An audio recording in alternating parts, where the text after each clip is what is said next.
वचन को अक्षत करके,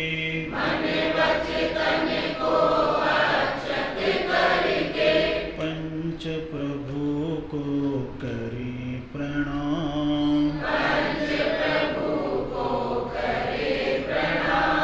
श्रवण करी सिद्धांत शतक को,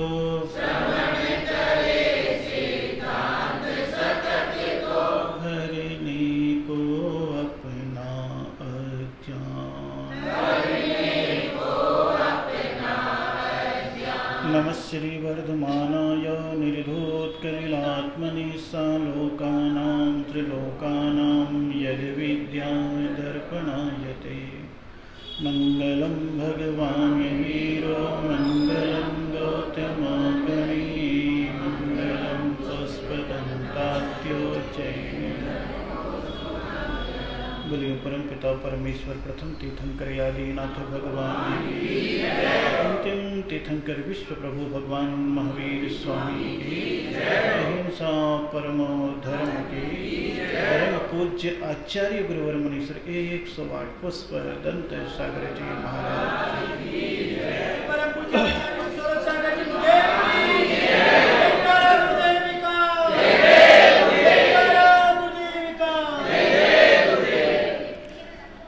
धर्मस्नेह भव्य आत्माओं।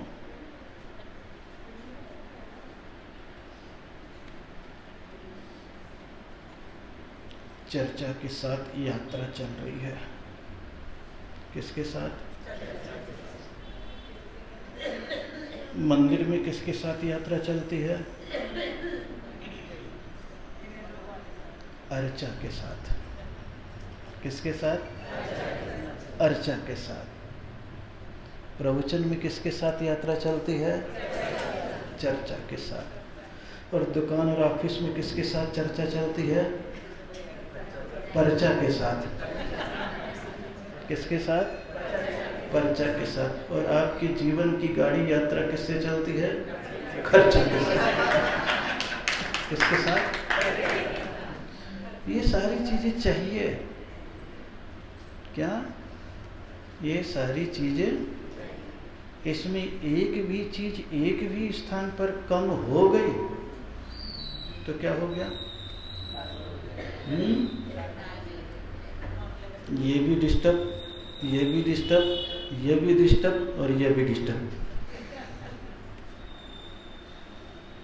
दिमाग भी खराब होगा, पेट भी खराब होगा, यानी भूख, व्यवहार भी खराब होगा और भविष्य का जीवन भी खराब होगा। इसलिए जिंदगी में अर्चा भी करो, चर्चा भी करो, पर्चा भी लिखो, खर्चा भी करो।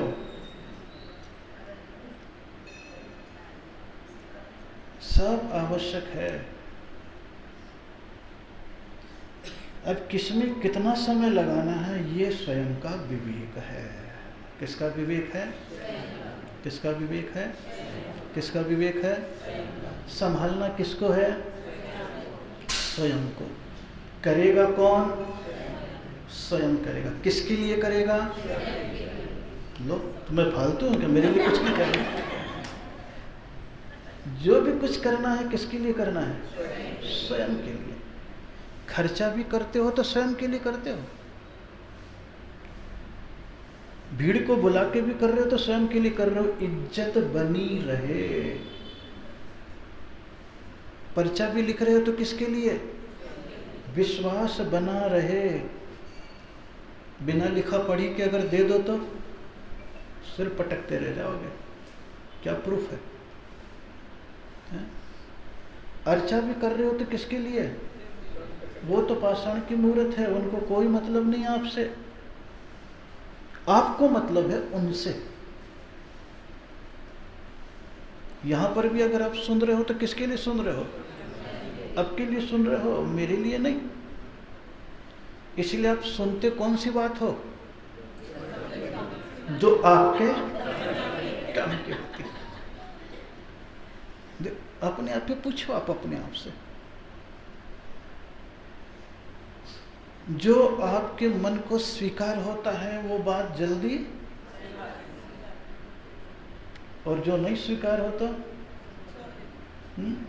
पता भी नहीं चलता है कब छूट जाता है, पता भी नहीं चलता है। महसूस होता है कि सामने वाले के लिए कर रहे हैं, लेकिन होता अक्सर में क्या है, स्वयं के लिए। ये यात्रा बस की यात्रा है, ट्रेन की यात्रा है। किसकी यात्रा है? बस की यात्रा। और उसकी विशेषता ये होता है, स्वयं तो एक गाड़ी में बैठा रहता है, चलता स्वयं है, लेकिन दिखता क्या है? पेड़ चल रहा, पेड़ भाग रहा, मकान भाग रहा, जबकि भागता कौन है? भागता कौन है? बस यही स्थिति है।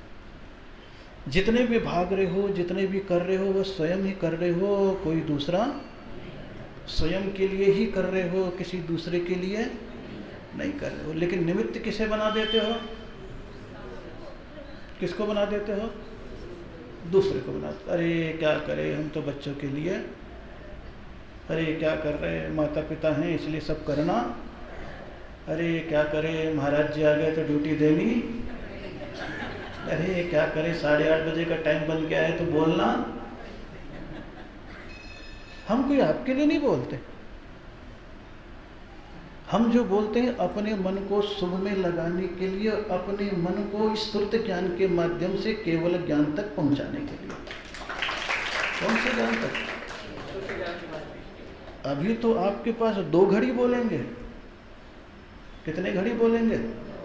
2 घड़ी।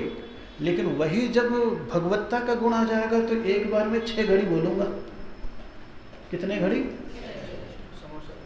समोसरण में एक बार तीर्थंकर बोलना चालू होते हैं तो कितने देर बोलते हैं?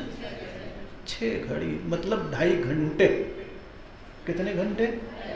2.5 घंटे। अभी कितने देर बोल रहे हैं? 1 घंटा 48 मिनट अंतर मुहूर्त। बाकी तो ऊपर नीचे का काम है। कौन सा काम है? अभी तो एक बार बोल रहे हैं, शाम को थोड़ी बोल रहे हैं तो 3 घड़ी हो गई, लेकिन बोले उस समय 24 घड़ी। कितनी घड़ी? 24 घड़ी। सुबह, दोपहर, शाम और रात्रि के मध्य भाग। समोसरण में रात्रि का भेद नहीं होता, फिर भी कितने घंटे? 2.5 घंटे तक चल रहा है उपदेश। तुम समझो या न समझो, बोले कोई न कोई बात कान में घुसेगी जरूर और कोई न कोई बदलाव आएगा। धोखे से भी सुनोगे तो कहीं ना कहीं कोई ना कोई बात दिमाग में फिट हो जाएगी। ये मत सोचो कि कुछ सुनते हो तो फर्क नहीं पड़ता। अपनी यहाँ कथा आ जाती ना, एक चोर की। किसकी कथा आती है? कौन से चोर की है? ना नो, अम्मा जी को याद हो तो सुनने वाली। रोहिणी में चोर की। कौन से चोर की? चोर था। क्या था? और रोज काम उसका चोरी करने का था। और जब घर भी जाता था तो रास्ते से जाता था, तो वहां से जाता था जहां साधु का स्थान था। सुना है? कथा सुनी है? एक दिन वो चोरी करके भाग रहा था, उधर महाराज उपदेश दे रहे थे, देवताओं की पलक नहीं झपकती, उनकी परछाई नहीं पड़ती। भागते भागते इतना सा शब्द उसके कान में,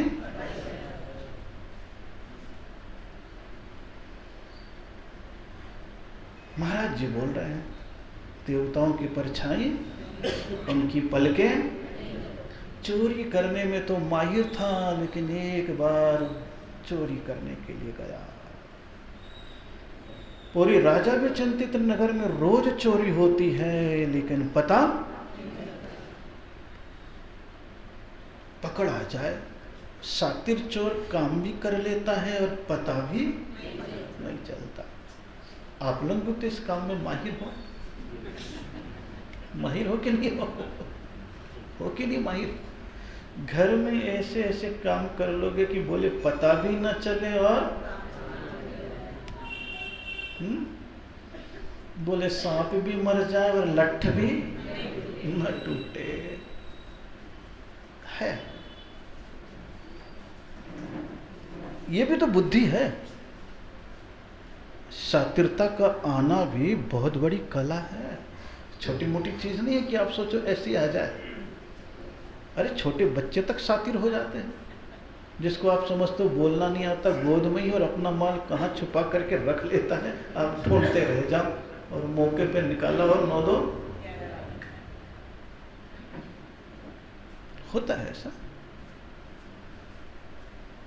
ऐसा नहीं, ये सब बुद्धि के खेल है। किसके खेल है? बुद्धि के खेल है। इसलिए आजकल जरा शब्द कहने लगे ना, माइंड गेम, दिमाग से खेलना। किससे खेलना? दिमाग। ये ब्रेन ही तो सारा काम कर रहा है। वही अगर डेड हो जाए तो तुम भी जीते जी डेड हो, मुर्दे हो, जीते जी। इसलिए अच्छाई में उपयोग हो जाए तो बहुत अच्छा है, नहीं तो बुराई में तो उपयोग कर ही रहे हो। वो था बिल्कुल शातिर चोर, काम तो करता है लेकिन पकड़ में निशान नहीं छोड़ता। क्या नहीं छोड़ता? निशान नहीं छोड़ता। लेकिन फिर भी कब तक बकरे की माँ खैर मनाएगी, कहते हो ना। कब तक चोर भी, आज नहीं तो कल पकड़ में आ गया और उसको खूब शराब पिला दी। क्या पिला दिया? खूब शराब पिला दी। और शराब पिलाने के उपरांत उसको बिल्कुल सुंदर से महल में ही रुका दिया। बोले जब इसका नशा उतरेगा, नींद खुलेगा, तब काम करेंगे। 10-5 स्त्रियां भी वहां पर सजा दी गई, हाथ जोड़ के खड़ी है कि नींद खुले तो इसे बोलना, ओ हो आप तो मर के स्वर्ग में आ गए। बताओ क्या क्या किया तुमने अतीत में ऐसा काम कि जिसके बल पर यहाँ पर आए हो। कितना स्वांग रचना पड़ता है खुफिया एजेंसी को भी पकड़ने के लिए। रखना पड़ता है कि नहीं रखना पड़ता? बड़े आनंद के साथ वो भी चल रहा है। तो आप महसूस करोगे तो आपको पता लग जाएगा, आपका मन स्वयं ही बोलने लगेगा कि हाँ कई काम तो हम भी ऐसे ही। और दुनिया में अगर ढंग से जीना है तो कई काम बच करके और बचा करके करना ही पड़ता है। क्या घर में आप रहो तो कितने काम ऐसे हैं जो आपको बच के बचा के, दूसरे से नहीं अपनों से बचाना पड़ता है। दूसरे की बात तो छोड़ दो, चाहे माँ बाप हो, चाहे बेटा बेटी हो, चाहे दादा दादी हो, चाहे रिश्तेदार हो, कितना काम करना पड़ता है। इसी का नाम तो माया है। अब इसमें जितनी कसाई है उतना पाप है, क्योंकि इसमें भीतर का उद्देश्य आपको अपने आप ही बताता है कि मैं किस कारण से कौन सा काम। इसीलिए तो चर्चा परिणामों की निर्मलता के लिए है। किसके लिए है? मैं चर्चा में ज़्यादा बातें नहीं बता रहा हूँ शास्त्र की कि तत्व कितने, पदार्थ कितने सद्भूत नहीं, कितने असद्भूत नहीं, कितने उससे तुम्हारे जीवन में क्या फर्क पड़ना है। केवल खोपड़ी की तिजोरी भरनी है। वो सब चीज़ें क्या भरते हो? खोपड़ी की तिजोरी भरते हो कि मुझे इतना मालूम है। क्या मुझे इतनी जानकारी है। मोटे मोटे शास्त्र के नाम लेकर तो बड़ा मजा आता है। और कोई आपसे पूछे किसका स्वाध्याय चल रहा है, बोले मेरा तो सर्वार्थ सिद्धि का चल रहा है। मेरा किसका चल रहा है? बोले सिद्धि विनिश्चय का चल रहा है। बोले मेरा किसका चल रहा है? बोले लघु तत्व स्फोट का चल रहा है। अरे बोली कौन सा ग्रंथ है? बड़े बड़े नाम बड़े हैं, क्या है? बात तो वही है, लेकिन कभी कभी मजा आता है बताने में। लेकिन महावीर कहते हैं जिससे तुम्हारे रोजमर्रा की चर्या बदले, वही शास्त्र तेरे लिए कल्याणकारी है। कौन सा कल्याणकारी है? जिससे तुम्हारी रोजमर्रा की चर्या बदले, वही शास्त्र तुम्हारे लिए कार्यकारी है, कल्याणकारी है। और जब तुम्हारे जीवन की चर्या बदल जाए, प्रथमान योग और चरणान योग पढ़ करके, क्या पढ़ करके, जब उतना आचरण आ जाए तो फिर तुम किस में प्रवेश करने लग जाओगे अपने आप? चरणान योग नहीं, करणान योग और द्रव्यान योग में। किसमें? करणान योग। और इसलिए जैन शास्त्र पहले नंबर पर कहता है कि कोई भी आता है तो सीधे दीक्षा की बात कर। किसकी बात कर? जब नहीं हो सकता है तो फिर अणुव्रत की बात कर, और नहीं हो सकता है तो मूल गुणों की बात कर, प्रतिमा की बात कर। फिर नीचे घटाते चले जाते हैं। क्या करते चले जाते हैं? नीचे घटाते चले जाते हैं। ये विशेषता है, क्योंकि जहां आचरण बदला तो जीवन का स्वरूप बदल जाता है, और जब जीवन का स्वरूप बदल जाता है तो रूप को पहचानने का ज्ञान अपने आप ही प्राप्त करने के लिए आगे बढ़ जाता है। आचरण की बात कर रहे हैं, उसके सामने भी ऐसी स्थिति आ गई।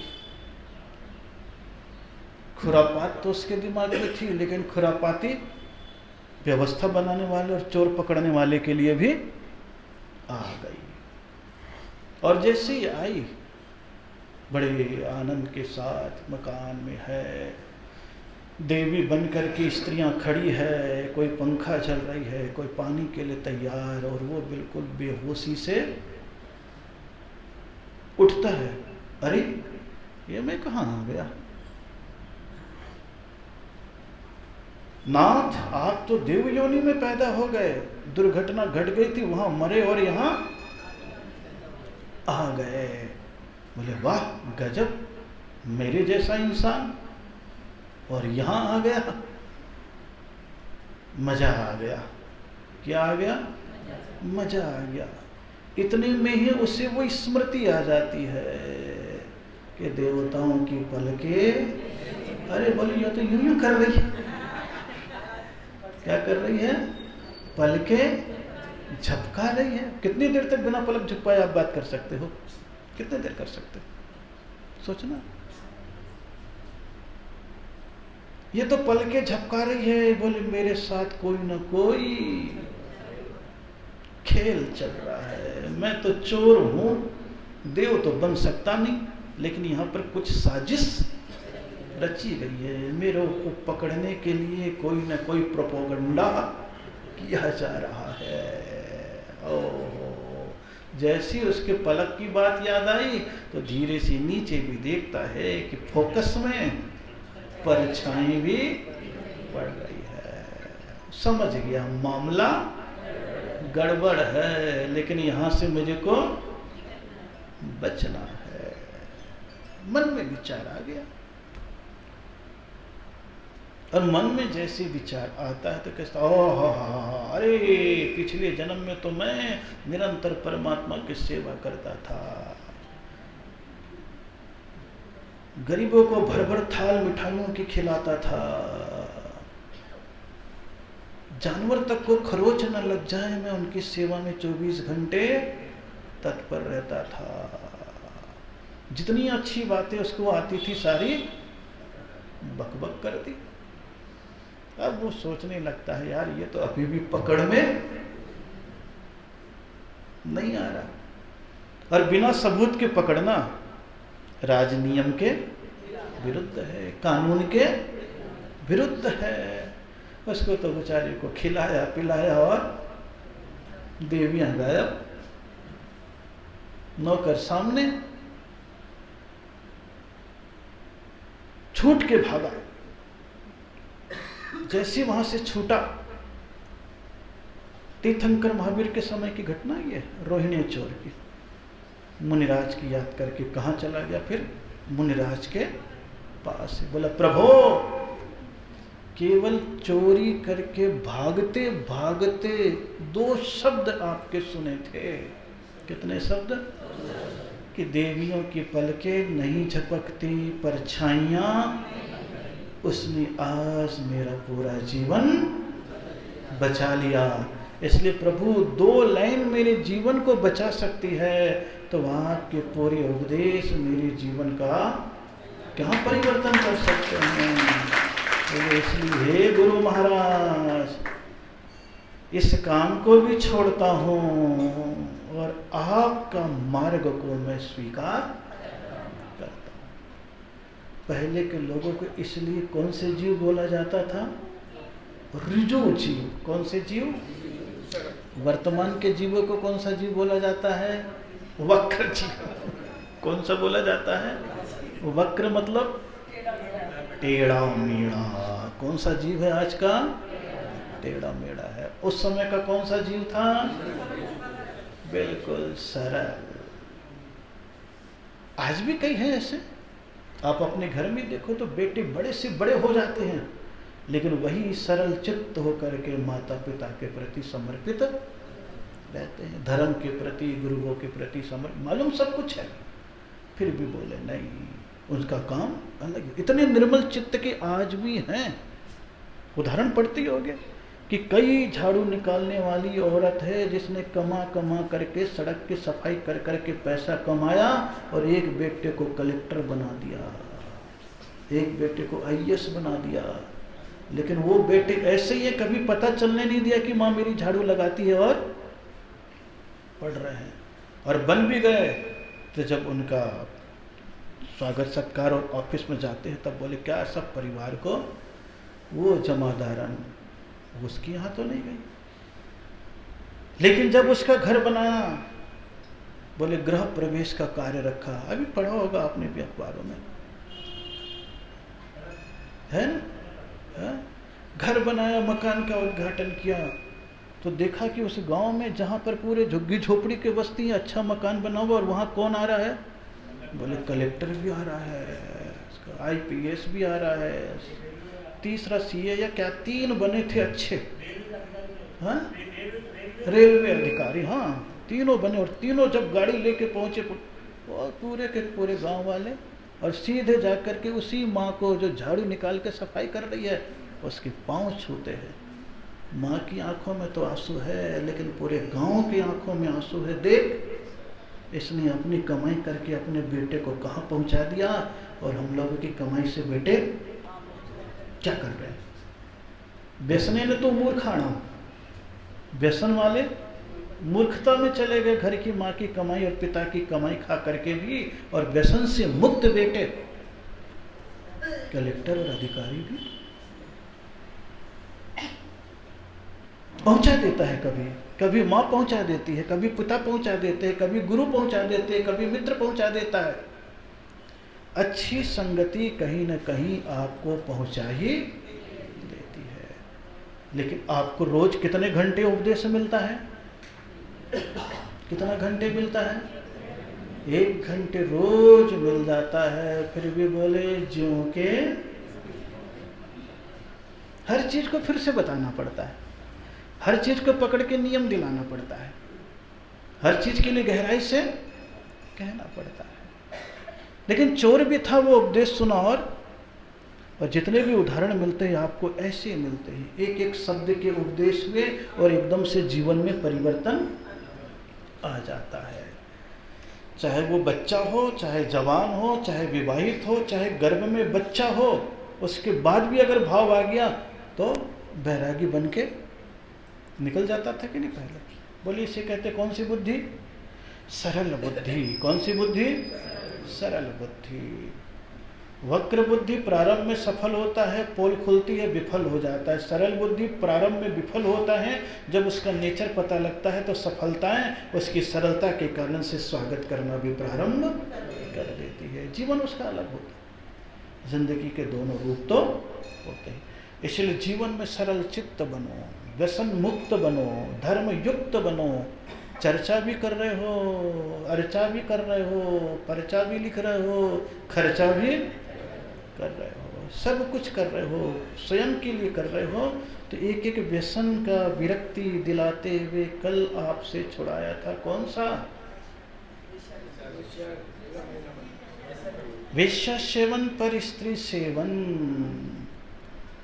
और सातिर दिमाग किसने लगाया बिगाड़ के लिए? माँ ने और मामा ने। कभी कभी घर वाले ही सातिर दिमाग लगा करके घर वाले को ही बुरा बना देते हैं। क्या बना देते हैं? बचपन से ही कई चीजें ऐसी सिखा देते हैं कि बड़ा हो करके वो भी सातिर बन जाता है। माँ बाप बड़े खुश होते हैं कई बार, मेरा बेटा तो बड़ा तेज है, कब कौन सा काम कैसे कर दे कुछ पता भी नहीं चलता। भूल एक बार करा देते हैं, लेकिन फिर क्या होता है, वो सातिरता से बच्चा इतना सातिर हो जाता है कि अपनी माँ बाप का धन संपत्ति पूरा अपने नाम से कर लेता है, और जब निकालता है तो शिकार खुद यहाँ शिकार हो गया, खुद शिकार हो जाता है, क्योंकि तुमने सिखाया ही वही है। पता थोड़ी ना पड़ता है,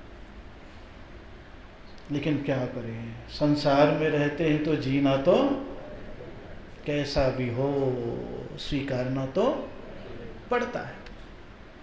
सोचोगे तो आपको लगेगा। तो ये तो जिंदगी बता रहे हैं। तो बोले पर स्त्री भी छोड़ दिया, वेश्या सेवन भी छोड़ दिया, तो बोले उस समय भी तुम बच भी जाओ तो राजा महाराजाओं के यहाँ रहते थे। आजकल के जैसे खेलने के उतने शौक के साधन, किसके साधन नहीं थे? खेलने कूदने के साधन भी नहीं थे, और राजतंत्र में बंधे बंधे रहना भी पड़ता था। वन पर्यावरण जंगल भी बहुत था। तो जैनियों तक को उपदेश दे दिया। जैनियों को क्या है, इंसानों तक को उपदेश दे दिया, भैया पर स्त्री सेवन का त्याग कर दिया है, वेश्या सेवन का त्याग कर दिया है, मांसाहार भी छोड़ दिया है, जुआ भी तो नहीं खेल रहा है, तो मदिरा भी नहीं पी रहा है, तो अरे भाई अब ध्यान रख, अब तो क्या मत करना, शिकार भी मत खेलना, चोरी भी, ये दो त्याग करा दिए। कौन कौन सी चीज? शिकार भी और चोरी भी। अब आज तो आपको लगता है कि जैनी कोई भी शिकार, लगता है कि नहीं लगता? लेकिन बोले बड़े शिकार तो बंद कर दिए हैं। कौन से शिकार चालू है? छोटे शिकार। कौन से शिकार? कौन से शिकार? छोटे शिकार। पहले तो मनोरंजन के लिए था। किसके लिए था? और कहीं सेवक बन गए हैं तो मजबूरी में करना पड़ता था। और सबसे बड़ी कथा तो आपके जयपुर की ही आती है। किसके आती है? जयपुर की ही। राजा के दरबार में जैन दीवान कौन था? कौन था? कहाँ का था? कहाँ का था? किस नेचर का था? क्षत्रिय होकर के भी जैनत्व के संस्कार। क्या होकर के? क्षत्रिय होकर के भी कौन सा संस्कार? जैनत्व का संस्कार। कितने साल पहले की बात है? बोले पता नहीं, न तुम्हें पता न मुझे पता, पर 150, 200, 300 साल तो होंगे ही होंगे।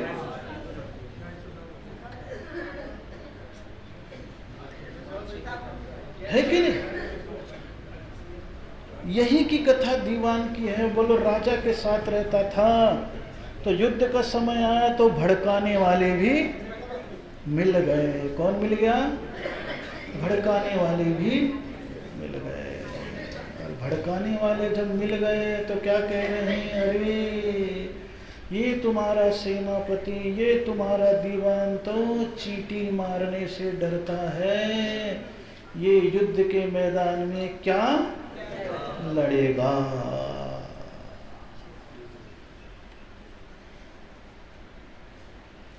क्योंकि युद्ध के मैदान में भी वो जीत करके आ चुका है।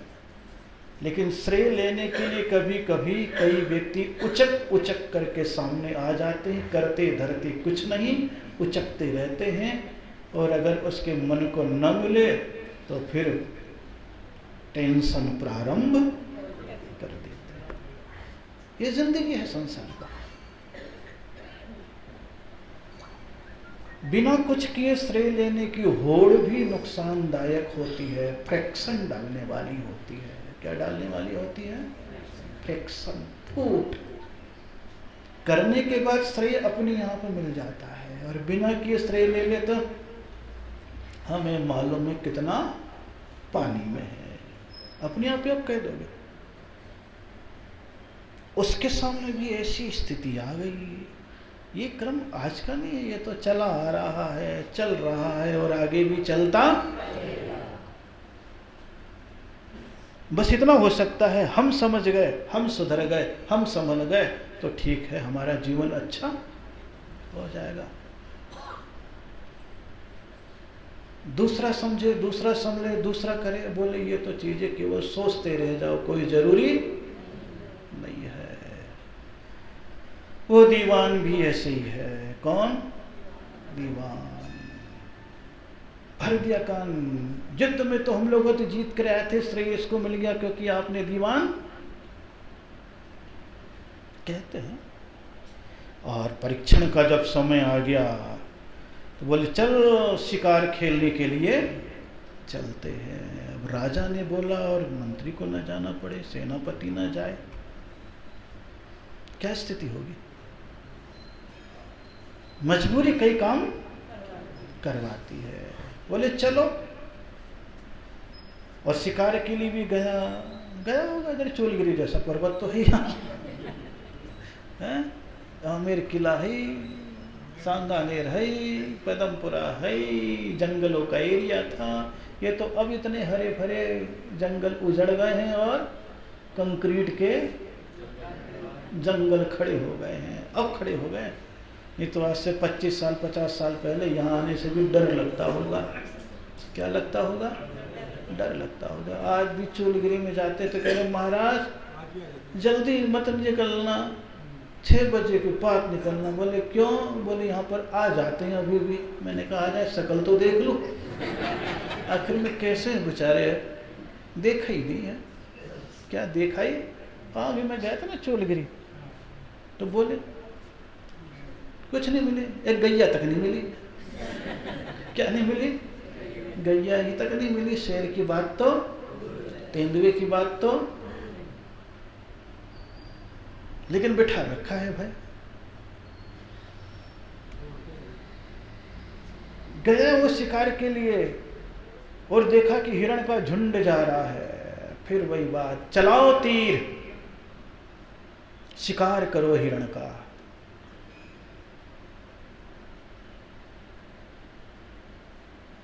राजा भी तीर चला रहा है और दीवान भी।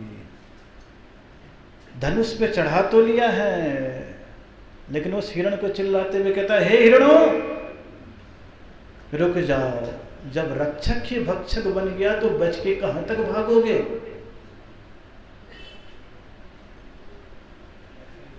हिरण तो सारे रुक गए। बोले अरे गजब, राजन जिसको मारना मार लो, ये तो निरीह हैं। ये कैसे हैं? इनको मार करके क्या मिलेगा आपको?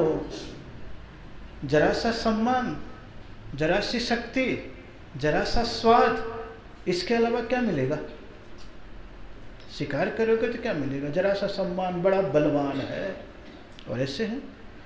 हम जिस गांव में रहते हैं, जसपुर नगर, वहाँ पर बहुत बड़े बड़े जंगल है, प्राकृतिक वातावरण बहुत अच्छा है वहाँ का, बहुत अच्छा है। पहाड़ है, जंगल है, नदी है, नाले हैं, और वहाँ पर राजा भी रहता था। उसके पिताजी दिलीप सिंह जुदेव, विजय सिंह जुदेव, जुदेव राजा, सुना होगा जुदेव नाम, सांसद भी बन गया था बाद में उसके पिताजी। उस जंगल में शिकार खेलते थे, शेर को मार के लाए एक बार, मतलब आज से समझ लो 40-50 साल पहले की बात है। 40 साल तो मुझे ही हो गए। पूरा गांव देखने के लिए गया कि हमारा राजा कितना बहादुर है, जानवर को मार करके ला रहा है। पहले आखेट ऐसी खेलते थे शिकार। पूरा गांव देखने जा रहा है, और वो घरों में क्या जमा रखा है? बोले हिरण की खोपड़ी, शेर की खोपड़ी, बारहसिंगा की,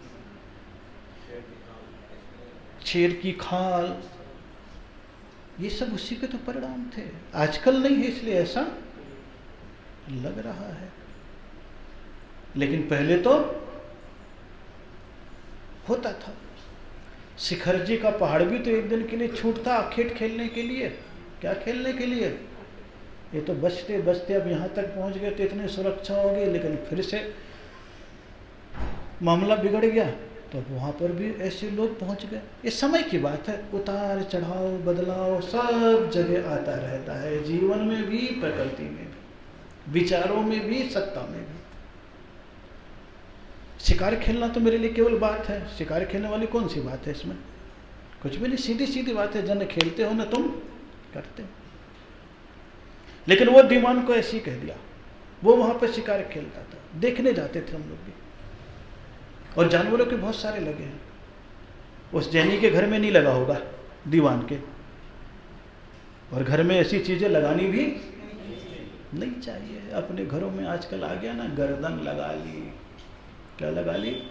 जानवरों की चीज़ें आपने सजा ली, सब मना करते हैं।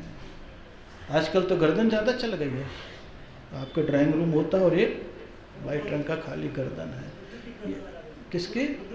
हाँ, वो तो नाम उसका आ गया है, लेकिन ये सारी जैन प्रतिमाओं की गर्दनें काट करके स्मगलिंग करके बेचा जाता था, लाखों रुपए में बिकते थे। आज भी अगर अंगकोर वाट में जाओगे तो आपको मिल जाएगा करीब 22,000 प्रतिमाएं गर्दन कटी हुई है। अभी भी कई जगह की मूर्तियों की गर्दन कटी है ना, शो के लिए, सजाने के लिए, अपना शोरूम में, दुकानों में सजाते थे, क्योंकि चेहरे से कुछ पता नहीं लगा, नाम बुद्ध का चल गया। लेकिन कई तीर्थंकरों के हैं, फण वाले आप देखोगे तो नाग बुद्धा कह देते हैं। क्या कहते हैं? नाग बुद्धा, जबकि वो पारसनाथ की प्रतिमाओं का खंडन है। वो कौन सी प्रतिमाओं का है? जिन मूर्ति की अलग ही पता लग जाता है, चेहरे के हाव भाव देखने के लिए कभी जाओ म्यूजियम में तो पता लगेगा। कंकाली टीला चले जाओ, म्यूजियम चले जाओ, लखनऊ में, मथुरा में, कभी देखो। जो मंदिर जाते हो ना, कभी कभी उस चीज़ों को भी देखो। मैं तो रास्ते में जाता हूँ, मिलता है तो मैं चला जाता हूँ, जाकर के देखो तो अपनी संस्कृति, अपने कल्चर की कैसी कैसी चीज़ें पड़ी है, देखो तो कभी कभी पता लगेगा। सब चीज़ें अच्छी होती है, इससे अपनी संस्कृति का पता चलता है। कितनी मूर्तियाँ लंदन के म्यूजियम में है कि नहीं है? पुरानी, सबसे पुरानी जो है आदिनाथ महावीर स्वामी की है, जिसे कहते हैं 10,000 साल पुरानी भी है, क्योंकि वो विभाग से पत्थर की टेस्टिंग करते हैं। अच्छी मूर्ति है। मेरे को भी वो चित्र दिखाया था तो मैंने भी 2 मूर्ति बनवा ली। मेरठ में भी विराजमान है मंदिर में, पत्थर के मंदिर में, उसी कलर के बनवाई। तो पुरानी चीज़ें कम से कम स्मृति तो आ जाए। कह तो दिया, बोले अब शिकार नहीं हो रहा है, आगे फिर शिकायत होगी उसकी, ये तो आपके साथ साथ देता नहीं है और आप इसी को साथ देते हो। बोले नहीं, ये तो बड़ा अच्छा जीव है, शिकार खेलने में भी शिकार नहीं कर रहा है, राजा को भी संभाल लिया। फिर शिकायत में आई तो बोले जाओ, जो शेर बांध के रखा है पिंजरे में उसको क्या खिलाओ? जलेबी, ये वाली बताया है। हाँ, मांस खिलाओ। कितना दबाव है नौकरी में, कितना दबाव है नौकरी में। आज आप देखो सबसे ज़्यादा जैनी किस में भाग रहे हैं? नौकरी में। मालिक बनना नहीं चाहते हैं, नौकर बनना चाहते हैं। क्या बनना चाहते हैं जैनी? नौकर बनना चाहते हैं। किसका? सरकार का, क्योंकि मालूम है वहाँ का नौकर भी दामाद है। सरकारी नौकर भी क्या है? फुर्सत में है, पूरा अधिकार है, पूरा काम, पूरी तनख्वाह, मस्ती का जीवन। मालिक बन करके जीना। उनकी भी नौकरी कह दी, शेर को मांस खिलाओ, ले गया। बोले क्या करें, शेर को मांस खिलाने के लिए बोल रहा है, लेकिन शेर को मांस तो, मैं तो जैनी हूँ, कैसे जीव की हत्या करूं। सोचो, जानवर तक को चेष्टा नहीं कर रहा है। और जो कुत्ते पाल लेते हैं वो क्या कर लेते हैं? उनकी खुराक में क्या बन के आता है? उसी चीज़ का तो आता है। इसलिए अगर कहीं जैनी तुम कुत्ते भी पाल लेते हो तो कई प्रकार की हिंसाएं कई बार आपको करनी भी पड़ जाती है। छोटी छोटी चीज़ें हैं ये। शिकार तो बहाना है, शिकार तो आप कितना कर रहे हो, हैं? आप बड़े जीवों का तो नहीं कर रहे हो, लेकिन घर में अगर बिना देखे झाड़ू लगा रहे हो, देख रहे हो कि चींटियाँ इतनी सारी आ रही है, बोले बाल्टी भर पानी फेंका और झाड़ू लिया, सटाक से नाली में डाल दिया। बोले कब तक बचे इसने, जब देखो तब आ जाती है। इसकी गलती है, मेरी थोड़ी। किसकी गलती है? कितने सारे कई बार घर में जाले लगे हैं और एकदम 1 महीने में करा और जाला वो जानवर के मकान तो उजाड़ दिया। मालूम है कि शाम को मच्छर हो जाते हैं, पहले से तैयारी करके काम नहीं करोगे, लेकिन जब हो के काटने लगेंगे तो फट निरपामिति। क्या है, तुम भी तो शिकार खेल रहे हो, 1 मिनट भी नहीं लगेगा। जब भी फालतू बैठे हुए हो यूं यूं यूं यूं यूं करते रहोगे बैठे बैठे बंदरों के समान, और यूं निकाला पट। कौन हो तुम? शिकारी तो तुम भी हो, शिकारी तो। अरे आजकल डायरेक्ट मार रहे हो ना तुम, शैम्पू डाल करके, जरा सी भी लीक हो गई है तो महावीर कहते हैं पहले से अगर कर लिया, जीव नहीं है तो उसके पहले सफाई कर लो, शिकार से भी बच जाओगे। घर में महीने में अगर तुम ऊपर जाले को साफ कर रहे हो तो घर उजाड़ रहे हो। रोज 3 दिन में अगर एक बार फेर लिया तो तुम्हें कभी घर उजाड़ने का पाप भी मालूम है। शाम के बाद मच्छर आने लग जाते हैं, शाम के पहले अगर तुमने ऑल आउट लगा लिया, मच्छर का भी इंतजाम कर लिया तो अंदर आएंगे नहीं, तो उतने। यही तो कहना चाह रहा हूँ, शिकार तो बहुत छोटी सी चीज़ है। जिस कारण से जीव मरते हैं उसके पहले तुम उसका उपाय कर लो तो जीवों की हत्या तुम्हारे माध्यम से कम हो जाएगी। नहीं होगी अभी तो नहीं कहूँगा, कम हो जाएगी। मर्यादा भोजन से भी कम हो गई है, मर्यादा की सफाई से भी। नाली 50 दिन में एक बार करो, बोले रोज 3 दिन में करने लग जाओ तो पानी का पूरा बहाव है, सड़ांध पैदा होने वाली नहीं है, तो शिकार से तुम बच जाओगे। ये सब छोटे छोटे शिकार हैं। कौन से शिकार हैं? छोटे छोटे शिकार हैं। जब भी तुम घर में अगर काम कर रहे हो, गैस जला करके रात में तुमने दूध गर्म किया, चाय करी, नीचे मलाई चाशनी गिर गई है, मालूम है रात भर में चींटी भी आ गई, सवेरे जाके भप से जला रहे हो, पूरे बर्नल में क्या भरे हैं? चींटी भरी, और एक बार में मर गए। और तुमने पहले से रात में शाम को साफ कर दिया तो तुम्हारा एक आलस्य कितने सारे जीवों की हत्या कर देता है। कुछ पता चलता है क्या? नहीं पता चलता है। टाइम हो गया, जीतू जी खड़े हो गए हैं, बोल रहे महाराज कुछ सूचना भी देनी है। क्या देनी है? क्या देनी है? सूचना भी देनी है। अभी तो वो बेचारा जलेबी बना रहा है। क्या बना रहा है? जलेबी बना रहा है। अभी तो ले जाएगा बाद में, अपना तो टाइम हो गया। खड़ा हो गया, जा भाई बोल ले ओम नमः आपस में, क्योंकि आपको जल्दी आना नहीं और इनको सूचना पहले सुनाना नहीं। किसको नहीं आना जल्दी?